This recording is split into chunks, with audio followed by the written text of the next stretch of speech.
Құрметті көрермендер, бүгін сіздерге цистит жайлы және де оның емделу жолдары, алдын алу жолдары, қандай анализдер тапсыру керек, үй жағдайында қалай емдеу керек, балаларда болған циститті қалай емдеу керек туралы көптеген ақпараттарды осы видеода бөлісетін боламын. Маңызды сәттерді өткізіп алмас үшін видеоны соңына дейін қараңыздар. Цистит бұл көбісіне таныс медицинадағы кең таралған аурулардың бірі, яғни бұл қуықтың қабынуы. Осы проблемамен екі әйелдің біреуі зардап шегеді деуге болады. Осы ауру жылына 6 ретке дейін қайталануы мүмкін, ал қаншама әйелдер емханаға қаралмай өз бетінше ем қабылдап жатады. Әдетте циститтен ерлерге қарағанда әйел адамдар көп ауырады. Циститтің симптомдарына тоқталар болсақ, іштің төменгі бөлігінің тартып ауыру сезімдері, жиі-жиі зәр шығару, зәр шығарған сайын сол аймақтың ауырып, ашу, күйдіру сезімдерінің болуы, қуықтың толық емес босауы және де зәр түсінің өзгеріп, лайланып, тіпті қан аралас болатын кездерде болады. Және де ағзадағы жалпылама әлсіздік және дене температурасының жоғарылау кездеседі. Кезеңдеріне келер болсақ, бірінші және екінші кезең қарастырылады. Бірінші кезең дегеніміз ол түсінікті, яғни ағзада ешқандай ауру жоқ, тек қана қуық өзі қабынып жатады.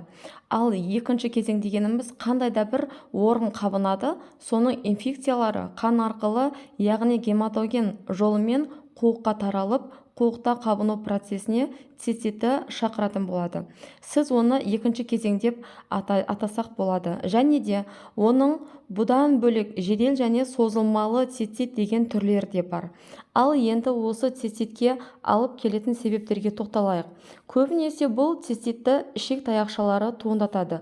Одан бөлек жыныс жолдары арқылы берілетін бактерияларда осы циститті шақырылады.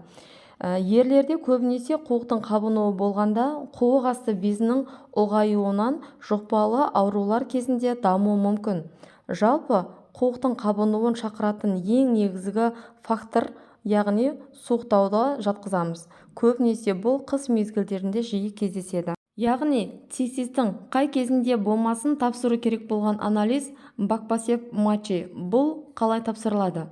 Азанда астыңызды жуасыз, жуғаннан кейін қынапта мақта немесе тампон қоясыз.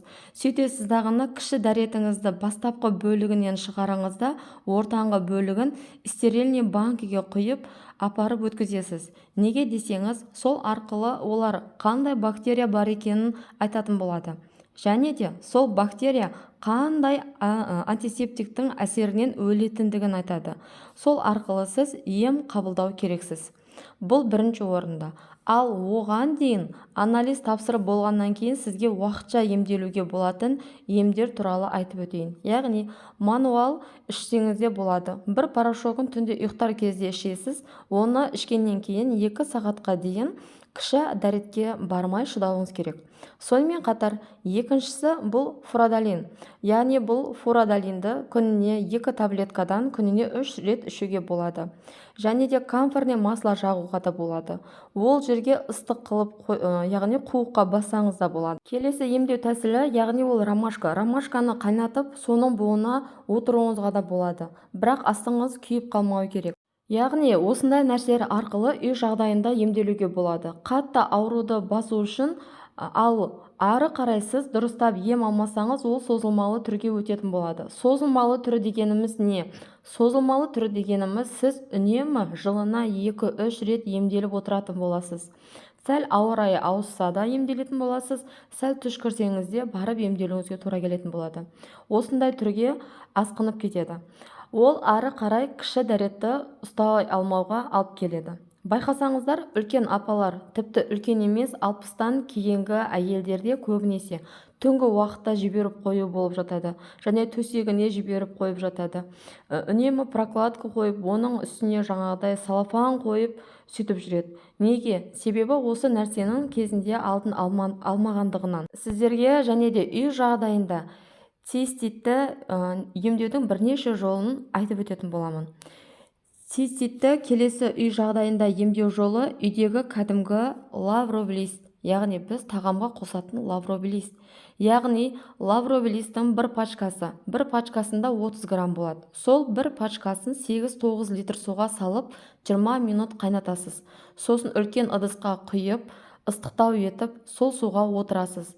бірақ астыңыз күймейтіндей болу керек. Және де отырғаннан соң қалыңдап көрпе немесе одеяло орап тастаңыз, денеңізге полный орап тастайсыз. Сол арқылы денеңіз терілеу керек. Сол арқылы цистит деген аурудан айығатын боласыз. Бұл процесті күніне 1 рет 3 күн жасау керексіз. Ал көбінесе кішкентай балаларда да кездесетін бұл цистит емдеуге де болады.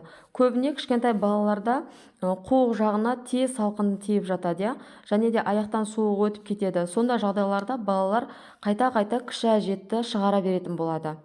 Сонда балаларды кішкентай ваннаға лавровый қайнатып, соған кішкенде отырғызасыз дағыны, сосын жатқызып қойып, үстін жылығып орап, қуық жағына қойдың құйрық майын жағып, жылы етіп орап ұйықтатасыз. Сол кезде бала теріледі, тер арқылы жаңағы суықтың барлығы сыртқа шығып кететін болады. Келесі емдеу жолы ол аскөк, яғни укроп. Укроп тұнбасы деп айтылады. 1 ас қасық укроп ұрығын 1 стакан қайнаған суға салып демдейсіз. 3 сағаттан соң дайын болған тұнбаны сүзіп алып, күніне 2 рет 100 мл-ден ішесіз. Аскөк қайнатпасында А, Б, С және Е дәрумендеріне, фосфор, кальций, темір элементтеріне бай. Ол бойыңыздағы суықты шығарып, ауруды басады.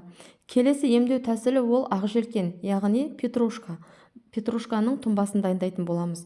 1 ас қасық ұсақтап туралған ақжелкеннің жапырағына 1 ас қасықтан қырмызы гүл мен сүйел шөпті араластырыңыз. Емдік шөптерді 1 стакан қайнаған суға салып 10 минуттай тұндырасыз. Белгіленген уақыттан соң тұнбаны сүзіп алып, стаканның 3/1 бөлігіне күніне 3 рет ішесіз. Емді тамақтанудан алдын ішсеңіз болады. Келесі емдеу тәсілі ол итмұрын, яғни итмұрынды циститті кетіруге қолданамыз. 2 ас қасық итмұрынның тамырын 1 стакан қайнаған суға салып, ыдыстың қақпағын мықтылап тұрып жауып қоясыздар. Кастрольге су құйып, сол суда 20 минут қайнатасыздар. Қайнаған соң стаканды алып қойыңыз.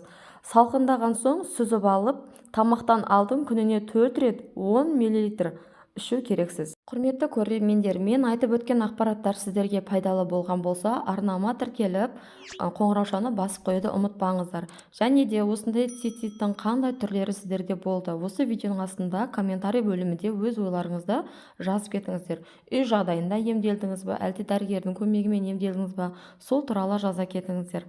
Келесі видео менде осы циститті қандай витаминдермен емдеуге болады, сол туралы түсіретін боламын. Сондықтан да арнама тіркелуді ұмытпаңыздар. Келесі айтып өтетін жағдай, цистит қалай пайда болады, сол туралы айтып өтетін боламыз. Цистит бұл маджа, маджа ол бұлшық еттен орналасқан. Ол мықты болу керек, яғни қынабымыздың бұлшық еттері мықты болу керек, сол кезде бізде цистит болмайды. Ал қынаптағы бұлшық еттер босап кеткендіктен цистит көп болып жатады. Сонымен қатар қынаптың үстінде жабысып тұрғаннан кейін, бұл қынаптың жоғары стенасы төмен түсіп кеткен кезде бұл да төмен түсіп кетеді.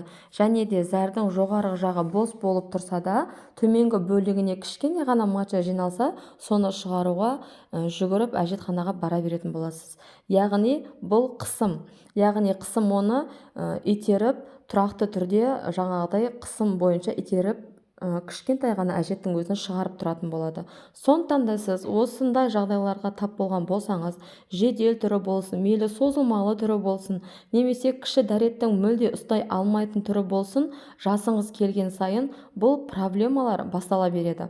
Сондықтан да сіз оның алдын алу керексіз. Алдын алу ол тек қана жаттығулармен болады. Яғни сіз кегел жаттығуын жасау керексіз. Міндетті түрде кегел жаттығуын жасап отыру керексіз. Жастайыңыздан 1-2 баланы босанғаннан бастап кегел жаттығуын жасап жүрсеңіз болады. Кегел жаттығуын қалай жасаймыз десеңіздер, интернетте іздесеңіздер толып тұр. Яғни соларды, немесе қазір көптеген жаттығуларды сатады. Сол арқылы да қарап үйренсеңіздер болады. Мысал ретінде алар болсақ, босанған әйел. Босанған әйел, яғни босанған әйел кіші дәретке баратынын сезбейді. Негізі әйел кісілер босанған екен 3 сағаттан кейін әжетке бару керек. Оны көбісі ұмытып кетеді. кіші әжетке болсын шыққысы келеді, бірақ бармай жүре береді. Біреулер бір күн, кейбіреулер бір аптаға дейін сезбей жүре береді. Сондықтан да сіз осындай жағдайларға тап болмау керексіз. Ол үшін алдын ала емін алу керексіз. Мен айтып өткен жаттығуларды жасап жүру керексіз. Құрметті көрермендер, әйел заты, өздеріңіздің денсаулықтарыңызды күтіңіздер. Бұл біздің ең проблема болатын ауру, яғни бұның алдын алып отыру керек үнемі. Құрметті көрермендер, келесі видеода осы циститті қандай витаминдермен емдеуге болады, сол туралы видео салатын боламын. Сондықтан да арнама тіркеліп, қоңыраушаны басып қойыңыздар. Сол кезде мен салған видеолар бірінші болып сізге көрініп тұрады. Сол арқылы мені жоғалтып алмайсыз. Және де достарыңызбен, таныстарыңызбен осы цистит бойынша проблема болып жатқан құрбыларыңызбен бөліссеңіз, мен қуанып қалар едім. Арнама келгендеріңізге рахмет. Видеоның соңына дейін қарағандарыңызға рахмет. Сіздермен болған Шипагер ТВ арнасы. Сіздердің лайктарыңыз, комментарийда жазған пікірлеріңіз, қолдауларыңыз мені шабыттандырады. Сау болыңыздар, ауырмаңыздар, аман болыңыздар.